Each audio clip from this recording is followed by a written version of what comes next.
Hürmetlik savakdaşlar, bugün devletimiz Şarkı Türkistan'ınki kurulgan günü, şunun için yığıldık, hemmenlarının bu günüge mübarek olsun. Hoş. Hem de biz bir adam sen kim o dep kalsa, ben Müslüman. Yani dinim İslam. Nelik dep kalsa, Şarkı Türkistanlık. Türkiye'de yaşayatkan Şarkı Türkistanlık Uygur deyimiz. Yani demek bizim dinimiz İslam, milletimiz Uygur, devletimiz çoğu Şarkı Türkistan. Biz tarihte Uygurlar nurgun devletlerini kurgan. Şu devletlerin en ahirkisi 1933 yılı 11. ayının 12. günse Sabit Damullah ve Sabdaşlar arkalı Kaşgar'da kurulgan Şarkı Türkistan İslam Cumhuriyeti. Bu Cumhuriyet kurulgan ama afsus düşmanlarının suikasti şu vaktaki Müslümanların, Uygurların ittifaqsızlık sebebinden bu devlet Sovet devlet tarafından veyran kılıngan. Özümüzdeki ittifaqsızlığı ve şu vaktaki Sovet'teki Rus yani Stalin'ninki bizge hıyanat kılışı sebeple qanday qılıngan devletimiz çökken, yok bolgan. 1944 yılı ikinci katım yine kim tarafından kuruldu? Elixan Törem. Elixan Törem degan o bir dini zat. Bu tarafından kuruldu. Ama yanıla qanday oldu desanglar, yana şu bizningki ittifaqsızlığımız ve Sovetninki Elixan Töremni bulab ep geçip ketip Sovetga bunun bilan yıkılgan. Ama bizim bu Uygurlarning en yakın zamandaki kurgan devletlerimiz. Ondan keyin şu 1949 yılı komünistler devletimizni qanday qilgan Xitoy kommunistlari besib olgan. Shuningdan tartib ta hozirgacha biz asorat mustamlik ichida yashab keldik. Yani bu komünistlerin bizge bo'lgan zulmü izchil turda davomlashib kelgan. Oxirgi kunlarda yani 2015, 2014, 2015'ni tartib maxsus lagerlarni silib, necha milyonlagan Uygurlarni solab, Xitoylar bizning dinimizni, bizning davlatimizni besib olgani yetmagandek, bizning kimligimizni, dinimizni va Uyg'urlikni yo'qotmoqchi bo'lgan. Aslida biz şu zulümden kaçıp yoki chet elga chiqib kuch to'plab, yaxshi o'qib, kuchlanib vatanimizni Xitoylarning qo'lidan qutqizish uchun mana bu yerlarda yuryapmiz. Biz chet elga nima ish qilib chiqibdik? Ha? Biz chet elga chiqib, yaxshi o'qib, kuchlanib vatanimizdagi va vatanimizda yashayotgan urug' tuqqanlarimiz, qavm qarindoshlarini qutqizish uchun bu yerda yashayapmiz. Mana bu bizning muqaddas burchimiz. Biz chet elda nima uchun yashayapmiz?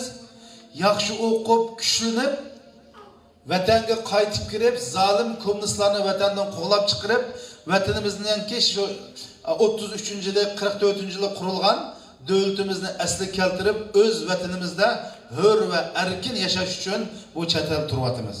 Biz chet elda yaxshi yeb, yaxshi ichib, o'ynash bizga hargiz yarashmaydi. Biz Uyg'ur farzandlariga bu ish qat'iy yarashmaydi. Tushunadingizmi? Chunki hammalarning misha tuqqanlarning urug' tuqqanlari, o'zingning qavmi qarindoshlari, sizlarning do'stlaringlar hammasi nada Sharq Turkistonda Xitoy kommunistlarining tumur tapini ostida ezilyapti. Endi biz bir musulmon bo'lib sifatimiz bilan, bir Uyg'ur bo'lib sifatimiz bilan, bir inson bo'lib sifatimiz bilan ularni qutqizish majburiyati albatta sil bizning ustimizga tushadi. Bizni Arab qutqizib qo'yamiki, Amerikalik qutqizib qo'yamiki, Yevropa qutqizib qo'yamiki emas, uni qutqizish majburiyati kimning ustiga tushadi? Bizning ustimizga tushadi. Sizlar bu bayroq qaranglar. Bizning bu bayroqimiz mana nima? Ay. Bu nimaga vakillik qildi? Ha? İslamiyetga vakillik qildi. Mesela bu ay degan söz Kur'an-ı Kerim'de 50 ayette tilgalanan. Ay degan söz Kur'an-ı Kerim'de 50 ayette tilgalanan. Hadislerden tahminen 2000'den köp hadislerde ay sözü tilgalanan. Siz bilesem Osmanlı'yı bilsem bu mektepte okanlar. Osmanlı'nın devrinde Süleyman 3, Selim 3. Selim 3 devlette muntazam bir harbiy qo'shin qurup chiqqan vaqtida mana bu ay shaklini devletning simvoli qilgan. Shundan tortib, mana devlet yulduz, ay bilan yulduz bütün dünyada İslamning simvoli bo'lib tanilgan. Ay bilan yulduz nima bo'lib tanilgan? İslamning simvoli bo'lib tanilgan. Siz bu ko'k bayroqni boshqalar so'rab qolsa, ay nimaga vakillik qildi? İslamiyatga. Yulduz şu Sharq Turkistonda yashagan xalqqa. Sharq Turkistonda yashagan xalqqa. Mak ko'kramcho. Bu osmondagi bipoyon kök osmonga vakillik qildi, ya'ni mustaqillikqa, hurlikka. Bizning deymiz. Bizning dinimiz islom. Shunami? Biz o'zimiz Sharq Turkistonlik. Biz islomni asos qilgan, erkinlik, hurlikni asos qilgan bir davlatni qurib chiqmoqchi. Bu bizning bayrog'imiz. Shu davlatga nima qildi? Simvoli deymiz. Tushundingizmi? Shuning uchun bu bayrog'imiz mana bu bizning Sharq Turkistonning bayrog'i. Shuni dunyoda nurg'un islom davlatlari, masalan Pokiston, Turkiya, Tunis, nurg'un Jazoir, nurg'un davlatlarda qarasanlar, bayrog'ida mana shu oyninki nimasi bo'ladi. Maqsad biz bir musulmon davlat demoqchi. Tushundingizmi? Mana o'tib qolganlar ay nimaga vakillik qildi? İslamiyatga. Yulduz Sharq Turkistonda yashagan xalqqa. Ma ko'kram bipoyon osmon erkinlikka, hurlikka vakillik qildi. Tushundingizmi? Ya'ni rangning ma'nosi va yulduzning ma'nosi va oyning-chu ma'nosi va. Xo'sh, endi sizning bilib olganliginglar shuki, bizning dinimiz islom, davlatimiz Sharq Turkiston, o'zimiz-chu Uyg'ur, ya'ni Uyg'ur turklar deymiz. Bizning aslimiz turk. Bizning aslimiz nima? Turk. Ya'ni sizlarga kim tarix o'qisanlar, Oğuzninki 24 qabilasi bo'lgan. Bu Oğuz degan turklarning nimasi? Bobisi. Tushundingizmi? Turklarninki bobisi. Shu yerda turklar 24 qabilaga bo'lgan, 24 qabilasidagi bir qabila biz.